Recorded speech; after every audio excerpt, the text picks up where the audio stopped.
G'day everyone. What we're going to be doing in this video is going through a thing called the summer and the winter solstice.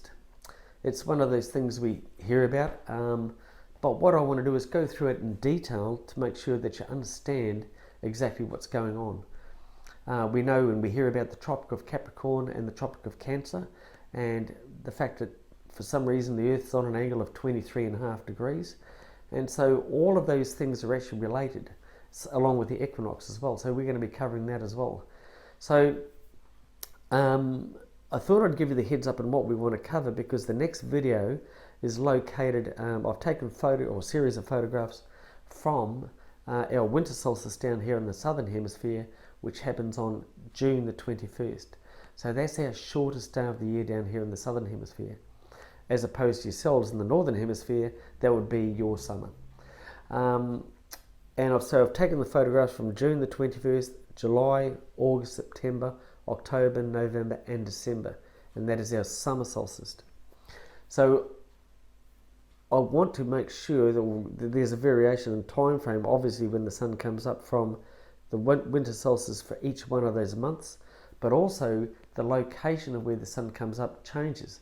So in terms of the position on the horizon where it comes up, and we're going to see that in the next video, but also the series of videos after that as well.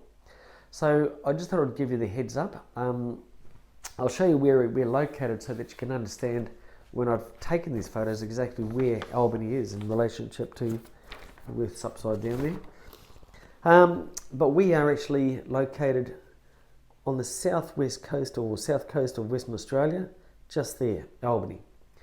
The latitude is 35 degrees below the equator, which is another thing that's quite important to understand, as we'll cover in the next few videos. But there we go, that's just the heads up on what we're going to cover in the next 3 or 4 videos.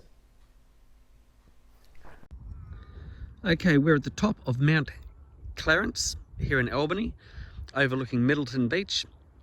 And what we're going to be doing is, in this video, we're going to have a look at the time the sun comes up from June, July, August, September, October, November and December. And that variation in where it comes up, we're also going to have a look at through a series of photos. Last year I took a series of photos as the sun came up, and also the point where it comes up on the horizon. And it's quite interesting to see that there's a huge variation in terms of where it comes up, and also in time frame. So the very first photo that I took last year, I've printed these photos off, is there. So that is on June the 21st, and the sun come up on 7/17. So that's our winter solstice down here in the southern hemisphere, and that you can make out is just on the left hand side of that hill. Then what happens is, a month later, on July the 21st, we'll get rid of him, and that's where the sun come up then. And that point there isn't in reality that far from where the sun come up from June the 21st to July the 21st, 1 month later.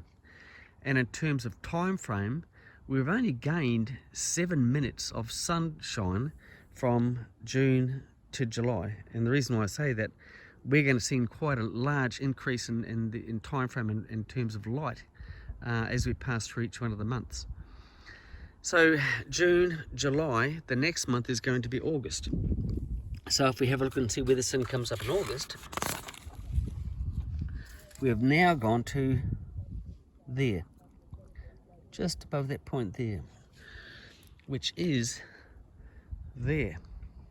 So we've gone from June, July, August, a huge increase in terms of distance on the horizon as to where it comes up. Now that's also given us from 7 minutes to 28 minutes. From July to there to August, we've gained another 28 minutes of sunshine, which is quite a huge, over the course of a day, that obviously adds up to an hour. So June to July is very small in terms of time frame. July to August is quite a lot. Then we're going to go through to September. And in September, the sun comes up there. You can't make it out that well, so I put a little mark on there.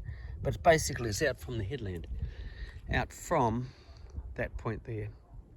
So we've gone from June, July, August, September. And in this case, from August to September, we've gained 42 minutes of extra sunlight in the morning, and that'll also increase in the afternoon, so we're doubling that. So it's a marked increase up to about an hour and a half. And then October,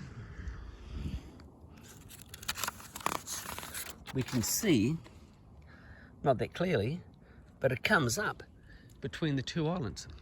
So between Milklemus and Breaksea Island, the sun comes up between the two islands. So we've gone June, July, August, September, October, and that's another 42-minute interval in terms of time frame, going from there to there. And we're going to go through this data when we get back home and make some sense of it all, and then get a better understanding as to what all this means. But we're just going through this video in this while I'm up at Mount Clarence, and we can digest it later on. The next month is November. So the time the front sun comes up in November is, or the position is, just to the right hand side of Mount Tower at Mount Adelaide. So, and then December, the last month, is there. Not that, it's a bit like June to July. It was not a huge amount of difference in terms of distance, but November, December, that's our summer solstice.